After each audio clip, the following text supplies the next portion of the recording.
Hello दोस्तों, तो स्वागत है आपका हमारे विद्यार्थी क्लब चैनल पर। देखिए, आज से हम मैथ और रीजनिंग की क्लास स्टार्ट करेंगे और डेली आपको पर डे आपको एक वीडियो मिल जाया करेगी और कुछ टाइम बाद प्रत्येक सब्जेक्ट की क्लास भी आपको अवेलेबल होगी हमारे चैनल पर। ठीक है। और कुछ चीज़ें, जैसे कुछ लोगों को मैथ से वाकई बहुत डर लगता है, मैथ स्टार्ट करने वाले हैं आज। रेगुलर आपको क्लास मिलती रहेंगी चैनल पर। ठीक है। तो कुछ चीज़ें मैं आपको पहले बता देता हूँ। देखिए, हमारे चैनल पे एक तो बिल्कुल क्लास के जैसा माहौल रहेगा। आपको इसमें ये नहीं है कि क्वेश्चन आपको यहाँ पर लिखा हुआ मिल जाएगा। आपको करना क्या है, कॉपी पेन लेके बैठना है और पढ़ना है। ठीक है, सीखना है चीज़ों को। इतनी मैं गारंटी देता हूँ कि केवल देख के आंसर कर पाएंगे आप। ठीक है, तो अच्छे से पढ़ें। देखिए, टॉपिक हम स्टार्ट करने वाले हैं। पहला टॉपिक है कंपटीशन एग्जाम का नंबर सिस्टम।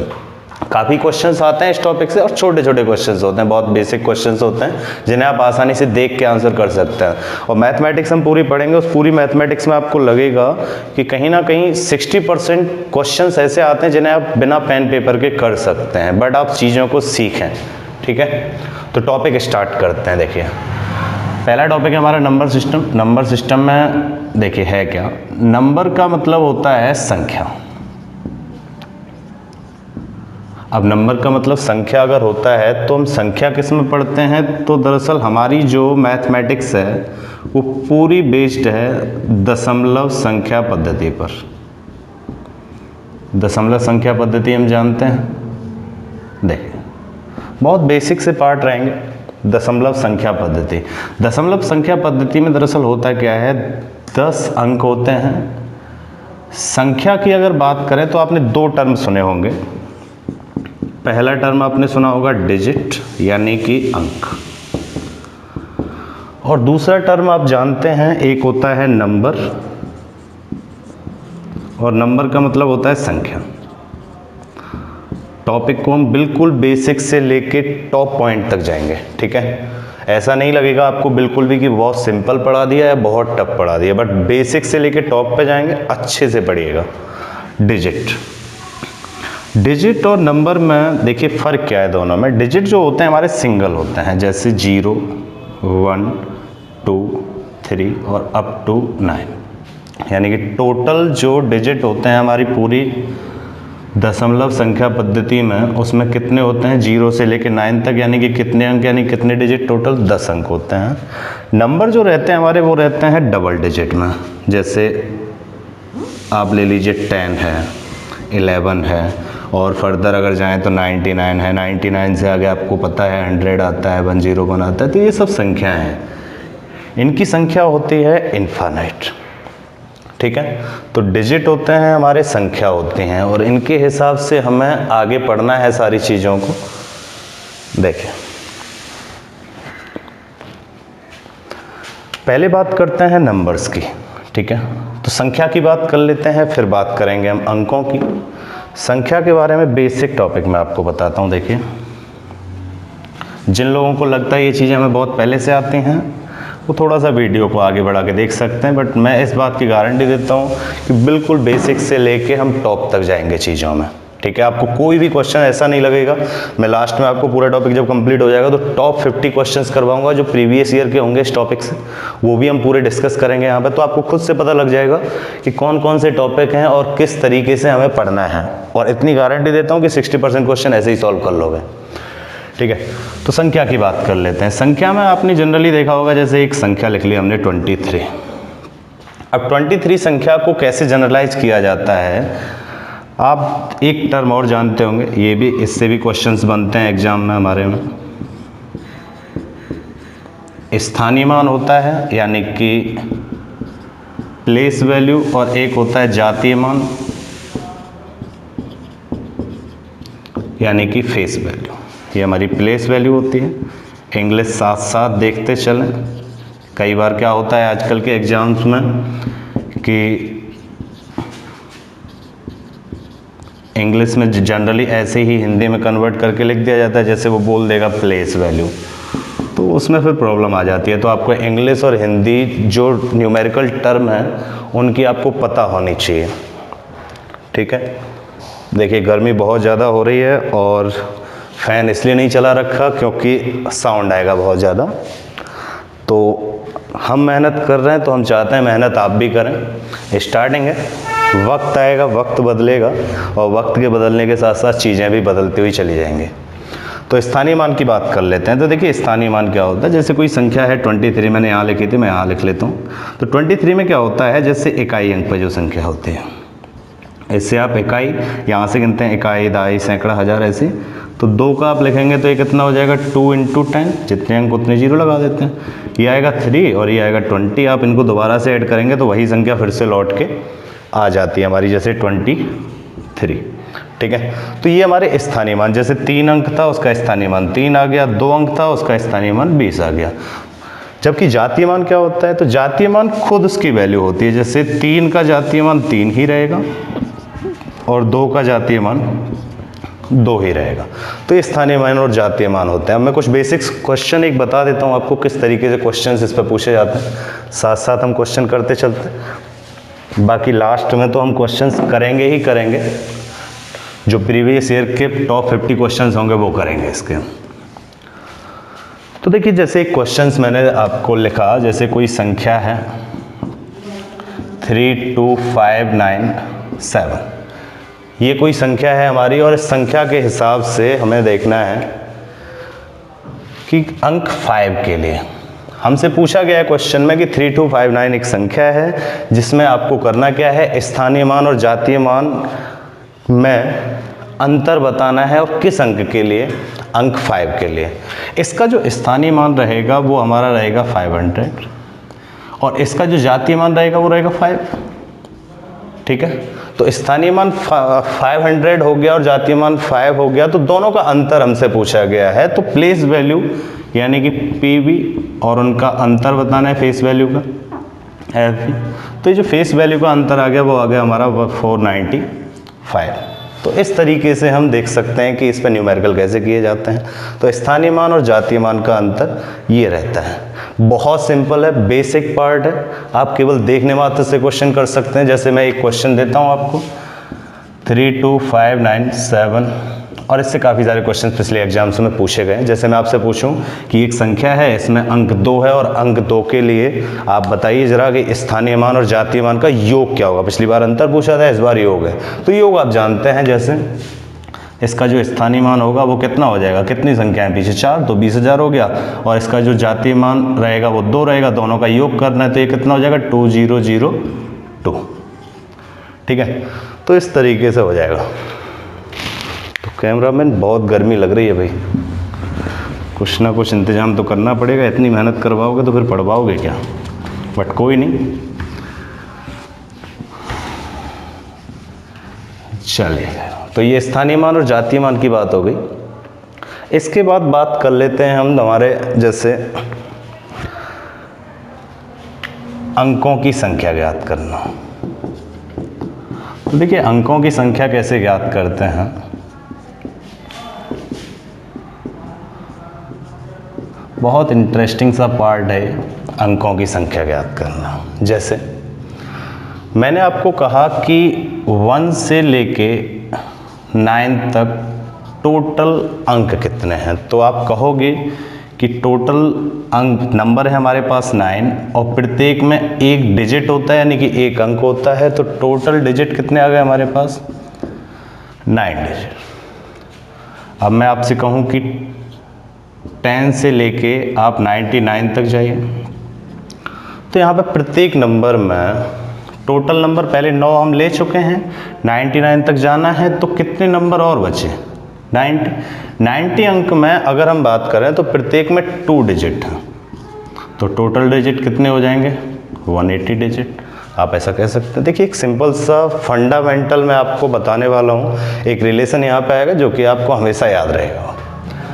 ऐसे ही मैं आपसे कहूँ कि 100 से लेके आप 999 तक बताइए टोटल डिजिट कितने होंगे, तो 99 आप पहले लिख चुके हैं, 900 और प्रत्येक में 3 अंक हैं, 3 डिजिट हैं, तो ये कितना हो जाएगा 2700 डिजिट। टोटल 2700 डिजिट आ गए। ऐसे ही आप जब आगे बढ़ेंगे तो आपको देखने को मिलेगा, जैसे अभी जो संख्या आएंगी हम 9999 तक लिख लेते हैं। जैसे मैंने आपसे कहा 1000 से लेके 999 तक आपको डिजिट बताने, 999 आप लिख चुके हैं, तो बचा कितना 9000 और प्रत्येक में 4 डिजिट, तो कितना आ जाएगा ये 36,000 डिजिट। कई बार डिजिट की संख्या पूछी जाती है जो टॉप मोस्ट एग्जाम्स होते हैं उनके तरीके से, ठीक है। देखते आप आंसर कर सकते हैं चीज़ों का, कैसे समझिए, सीखिए चीज़ों को। इसके बाद हमने फाइनली हम एक जनरल मेथड लिख सकते हैं कि 1 to 9 जो डिजिट होते हैं वो कितने होते हैं 9 डिजिट। अगर मैं आपसे कहूँ कि 1 to 99 तक डिजिट बताइए, तो आप कहेंगे कि भाई 1 से लेके 9 तक 9 डिजिट हैं, 9 अंक हैं, और 10 से 99 तक 99 डिजिट, वो 180 डिजिट हैं। तो टोटल डिजिट अगर मैं कहूँ, ये टोटल डिजिट जो रहेंगे 1 से लेके 99 तक, वो कितने हो जाएंगे हमारे 189 डिजिट। इसके बाद अगर मैं कहूँ कि 1 से लेके 999 तक के डिजिट बताइए, तो आप देखेंगे 1 से लेके 999, इन पूरे को आप ऐड कर सकते हैं। कुछ भी समझ में अगर नहीं आए तो वीडियो को थोड़ा सा रिवर्स करके और दोबारा से देखिए, चीज़ें बहुत अच्छे से क्लियर होंगी। इन सबको आप ऐड करेंगे तो ये आ जाएगा आपका 9, 8 और फिर उसके बाद 8 और ये 2, ये डिजिट आ जाएंगे। और फिर आप एक बार और लिखेंगे तो 1999, तो अब की बार आपको यहाँ से यहाँ तक का ऐड करना पड़ेगा, पूरा आप ऐड कर लीजिए, ये आपका 38889 डिजिट। यानी कि कहने का मतलब ये रहा कि अगर हम 1 से लेकर 9999 तक की संख्याएं एक साथ लिखें तो उसमें टोटल डिजिट जो यूज होंगे वो 38,889 डिजिट यूज होंगे। इसका यूज क्या है साहब? तो यूज देखो इनका न्यूमेरिकल में है। एक न्यूमेरिकल लिखते हैं, जैसे एक क्वेश्चन में ऊपर लिख देता हूं आपको, एक बहुत सिंपल सा क्वेश्चन है, देखिए।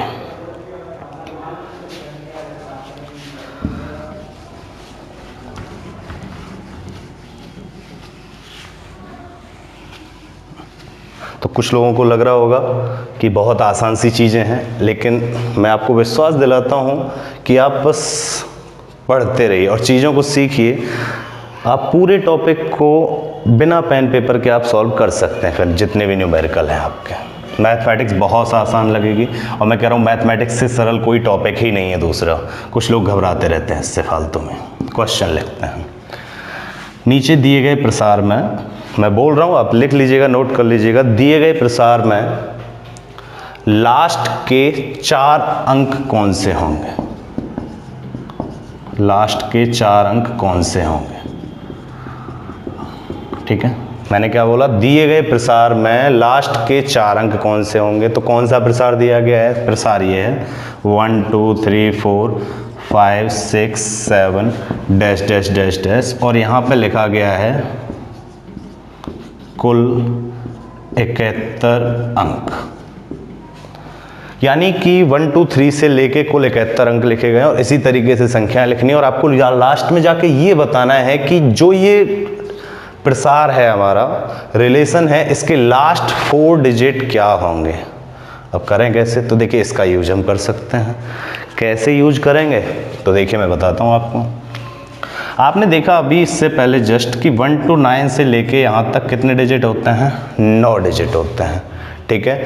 अब हमें टोटल कितने डिजिट लेने हैं? 71।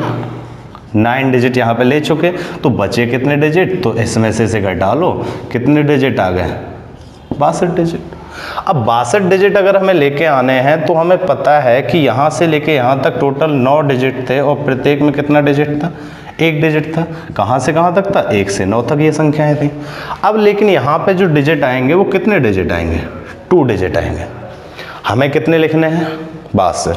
यहाँ पे हम क्या संख्या लिखें कि हमारे जो है 62 डिजिट आ जाए? तो यहाँ पे 1 में 2 हैं, 2 से आप इसे डिवाइड कर लीजिए, तो यहाँ पे कितना लिखना पड़ेगा हमें? 31। यानी कि कहने का मतलब ये रहा हमारा कि यहाँ पे 9 डिजिट 62 डिजिट, यानी कि 9 और 62 टोटल कितने हो गए? 71। और संख्याएं जो लिखी गई हैं वो कहाँ तक की लिखी गई हैं? 31 और 9 40 तक की। तो यहाँ से ये हमें पता चल गया कि ये जो प्रसार था 1 2 3 4 5 6, ये कहाँ तक जा रहा था? टोटल 40 तक। तो लास्ट के 4 डिजिट यानी कि 4 अंक हम बहुत आसानी से लिख सकते हैं। कैसे? हमें पता है संख्या प्रसार 40 तक है, तो 40 39, 38, तो ऐसी संख्या लिखी गई होंगी। तो लास्ट के जो 4 डिजिट हैं वो कौन से आ गए हमारे, आंसर आ गया हमारा 3940, और यही हमारा क्या है, आंसर। तो बहुत आसान सी चीज़ है, अंकों की संख्या ज्ञात करनी है। एक क्वेश्चन में बोल देता हूँ, उसका आंसर आप कमेंट सेक्शन में बता दीजिएगा। क्वेश्चन है, दिए गए प्रसार में अंतिम 5 अंक कौन से होंगे। क्वेश्चन फिर से यही है, 1 2 3 4 5 6 डैश डैश डैश। मैं इस बार अंकों की संख्या बढ़ा देता हूं, आपको अंक लिखने हैं कितने, 98। यानी कि दिए गए प्रसार में आपको लास्ट के 5 अंक बताने हैं। कुल अंक जो लिखे गए हैं वो 98 हैं। इसका आंसर आप हमें कमेंट सेक्शन में करके बता दीजिएगा, वरना मैं अपनी अगली क्लास में इसको आपको सॉल्यूशन बता दूंगा, आप चेक कर लीजिएगा, कोई प्रॉब्लम नहीं है। तो बहुत आसानी से चीज़ों को हम सीख रहे हैं। अगर आपको फिर भी कोई समस्या अगर आती है तो आप हमें कमेंट सेक्शन में सुझाव दे सकते हैं अपने, ठीक है। मैथमेटिक्स बहुत आसान सी लगेगी, अभी तक तो मुझे नहीं लगता कि कोई समस्या आने वाली है, लेकिन धीरे धीरे जैसे जैसे हम आगे बढ़ेंगे थोड़ी प्रॉब्लम अगर आएगी, देखो, बट फिर भी सीखना है, चीज़ों को रटना नहीं है। और मैथमेटिक्स से अच्छा है, आप अगर रटना ही है तो जीएस रट लीजिए, वो ज़्यादा बेटर रहेगा आपके लिए। बाकी सभी इस विषय की क्लास आपको मिलती रहेंगे। नेक्स्ट टॉपिक है हमारा गुणनखंड, नंबर सिस्टम का ही नेक्स्ट टॉपिक है, गुणनखंड और गुणज। देखिए इनकी बात कर लेते हैं। तो गुणनखंड यानी कि फैक्टर और गुणज यानी कि मल्टीपल, ठीक है। गुणनखंड और गुणज की अगर बात करें तो मान लीजिए कोई संख्या आपके पास लिखी हुई है 36, या फिलहाल छोटी संख्या ले लेते हैं कोई, अभी हमने संख्या ले रखी है 24। मैं कुछ ओरली बोलता हूँ, सुनिए अच्छे से। 24 एक संख्या है। गुणनखंड क्या होता है, गुणज क्या होते हैं, वन लाइन में मैं पहले समझा देता हूँ दोनों को।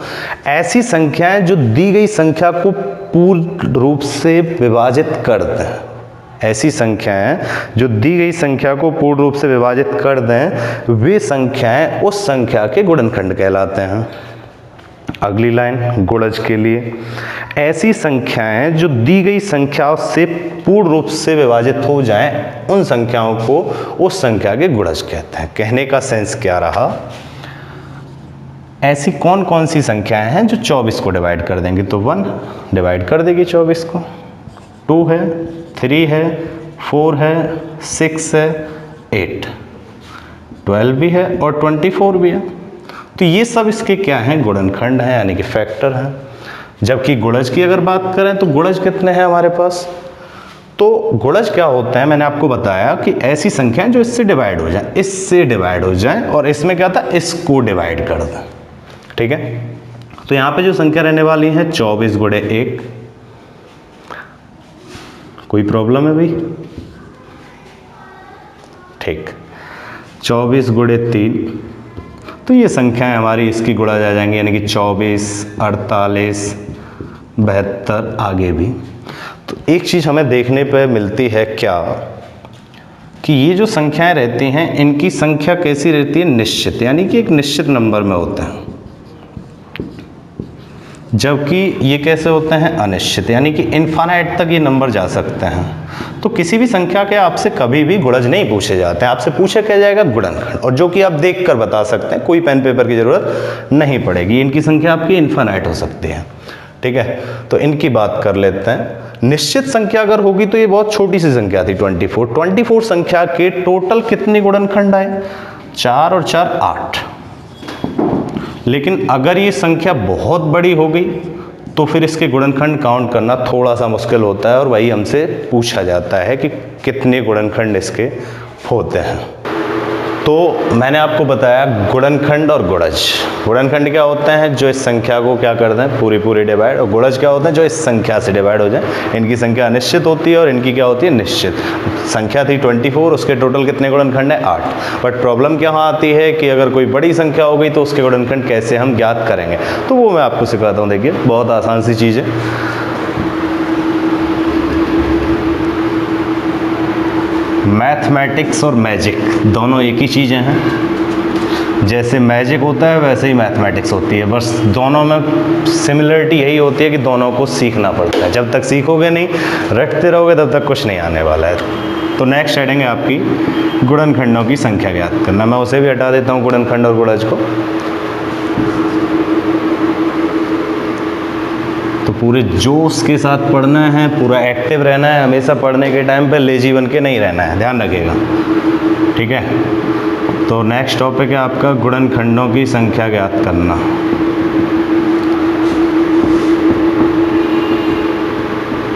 Find the number of factors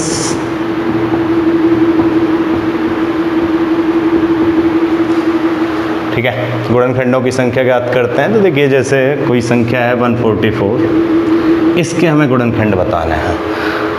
वैसे अगर लिखोगे तो बहुत टाइम लगने वाला है, जैसे 1 2 3, क्योंकि 1 से भी डिवाइड ये संख्या हो जाएगी, ये 2 से भी हो जाएगी, ये 3 से भी हो जाएगी, 4 से भी हो जाएगी, फिर उसके बाद हम 6 से भी डिवाइड कर सकते हैं, 8 से भी डिवाइड कर सकते हैं, और फर्दर बहुत सारी संख्याएं मिलती चली जाएंगी हमें। बट हमें तो बस ये बताना है कि टोटल गुणनखंड कितने, हमें गुणनखंड लिख के नहीं दिखाने होते हैं। तो उसके लिए मैं आपको एक बहुत ही बेसिक सा शॉर्टकट बताता हूँ। देखिए कोशिश यही की जाए कि बेसिक प्लस शॉर्टकट रहे, चीज़ों को आप आराम से देख के आंसर कर सकें, पेन पेपर की ज़रूरत ना पड़े, क्योंकि आप जानते हैं आजकल के एग्जाम जो रहते हैं 1 घंटे में 100 क्वेश्चन पूछे जाते हैं, 1.5 घंटे में 100 क्वेश्चन पूछे जाते हैं। तो कुछ शॉर्टकट और कुछ बेसिक, सब कुछ आपको आना चाहिए। मैथमेटिक्स आनी चाहिए आपको, फिर मैजिक होगा।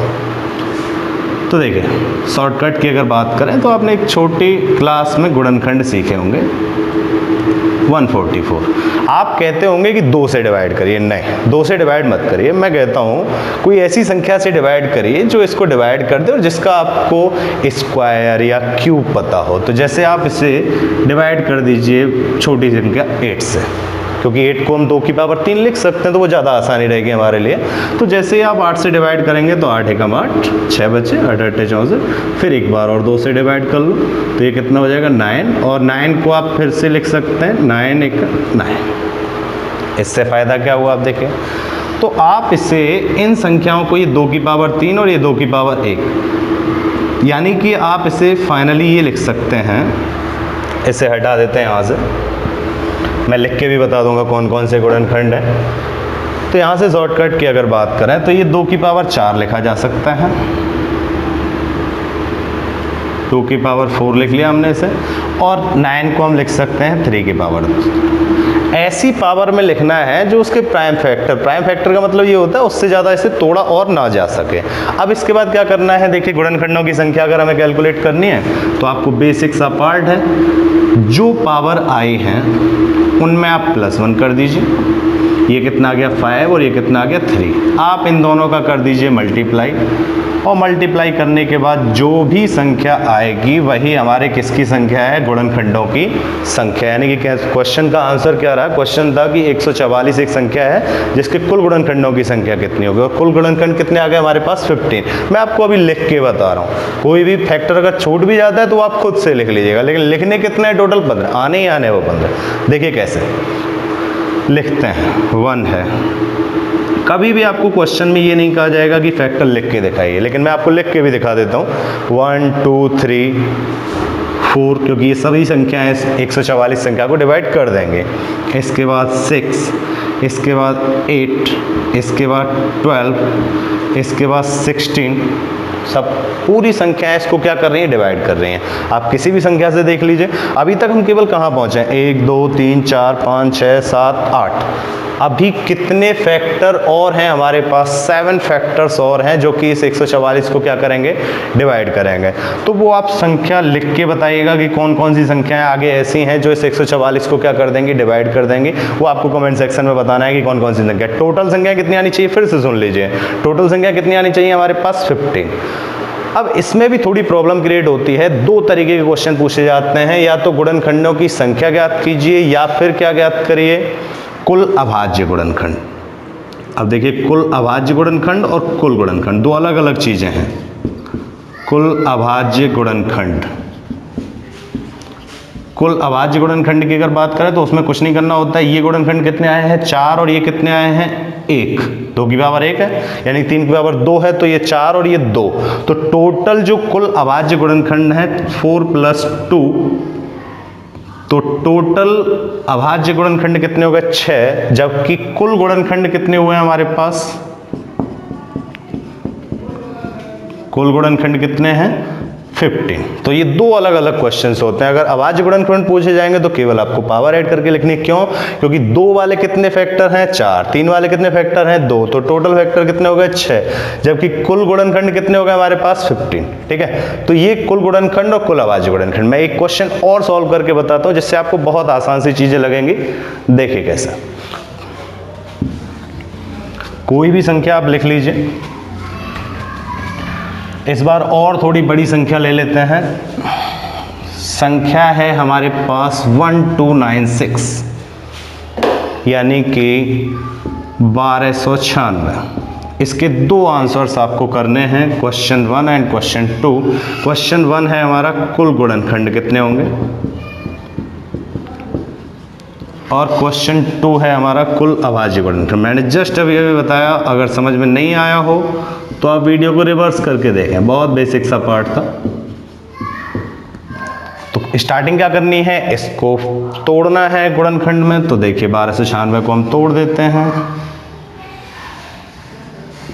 अब किससे डिवाइड करें, तो मैंने आपको बताया था किसी ऐसी संख्या से डिवाइड कर लीजिए जिससे आपको आसानी लगे डिवाइड करने में। ठीक है, मैं 8 से डिवाइड कर देता हूँ। 8 एकम 8, 4 हुआ, 8 छक्के 48 और 8 दूनी 16। बहुत आसानी से डिवाइड हम कर चुके हैं। देखिए 8 से डिवाइड किया, 8 एकम 8, 4 बचे, 8 छक्के 48, 8 दूनी 16। फिर आप क्या करेंगे, 2 से और डिवाइड कर लीजिए। 2 अट्ठे 16 और 2 एकम 2, एक बार 9 से कर दीजिए। ठीक है, 9 नाम 81 और फिर 9 से कर दीजिए। अब इसका फायदा क्या हुआ, देखिए कुल गुणनखंड की बात कर लेते हैं और कुल अभाज्य गुणनखंड की बात कर लेते हैं। तो मैं इसको लिख लेता हूँ। 8 बनता है 2 की पावर 3 और 2 बनता है 2 की पावर 1, तो टोटल कितना हो गया वो 2 की पावर 4 इनटू ये 3 की पावर 2 और ये 3 की पावर 2, टोटल कितना हो गया 3 की पावर 4। आपको पता है घातें जुड़ जाती हैं। 3 की पावर 2 इंटू 3 की पावर 2 जब लिखोगे बेस सेम रहता है, यानी कि आधार बराबर होता है, तो घातें हमेशा क्या हो जाती हैं, जुड़ जाती हैं। सेम एज इट इज आप ये लिखा था मैंने 2 की पावर 3 और 2 की पावर 1, ये भी 2 की पावर कितना लिख दिया था 4। अब देखिए अभाज्य गुणनखंड की अगर बात करेंगे तो केवल यहीं से फाइनली ये कितना आ गए हमारे 8। कुल गुणनखंड की अगर बात करें तो इसमें कितना जोड़ेंगे +1 और इसमें भी कितना जोड़ेंगे +1। ये 5 और ये 5, इन दोनों का मल्टीप्लाई और आंसर, तो टोटल यानी कि कुल गुणनखंड जो आया हमारा आंसर कितना हो गया 25, और कुल अभाज्य गुणनखंड कितने हो गए हमारे पास 8। तो बहुत ही बेसिक सा पार्ट था, आपने सीखा। करना क्या है, गुणनखंड में तोड़ना है, फिर 2 की पावर में और 3 के प्राइम फैक्टर यानी कि जो हमारे अभाज्य गुणनखंड होते हैं उसमें लिखना है। जो पावर होती हैं उनको अगर जोड़ देंगे तो अभाज्य गुणनखंड आ जाएंगे। उनमें एक एक जोड़ के, हमेशा एक एक ही जोड़ेंगे। उनमें जोड़ के जो संख्या आती हैं उनका अगर आप गुणा कर लेते हैं तो जो संख्या आती है वो हमारी क्या हो जाती है, कुल गुणनखंडों की संख्या। तो 2 अलग अलग पार्ट थे जो कि हमने बेसिक पार्ट से सीखे। बहुत शॉर्टकट है, कोई भी क्वेश्चन आप बड़ी आसानी से कर सकते हैं। ठीक है, जो क्वेश्चन मैंने आपको दिया था वो आपको बताना है कि कौन कौन सी ऐसी संख्याएं हैं। पिछली संख्या के 15 गुणनखंड आए थे, वो 15 गुणनखंड आपको लिख कर दिखाने हैं कमेंट सेक्शन में कौन कौन से हैं। ठीक है, कोई भी संख्या लेके आप उसका चेक कर सकते हैं। एक संख्या और मैं दे देता हूं, इसे आप सॉल्व करिएगा। संख्या है आपके पास 256। 256 के आपको कुल गुणनखंड और कुल अभाज्य गुणनखंड आपको बताना है। ठीक है, अगर कोई प्रॉब्लम आती है तो आप बता दीजिएगा, मैं अगली क्लास में उसको सॉल्व करके बता दूंगा। ठीक है।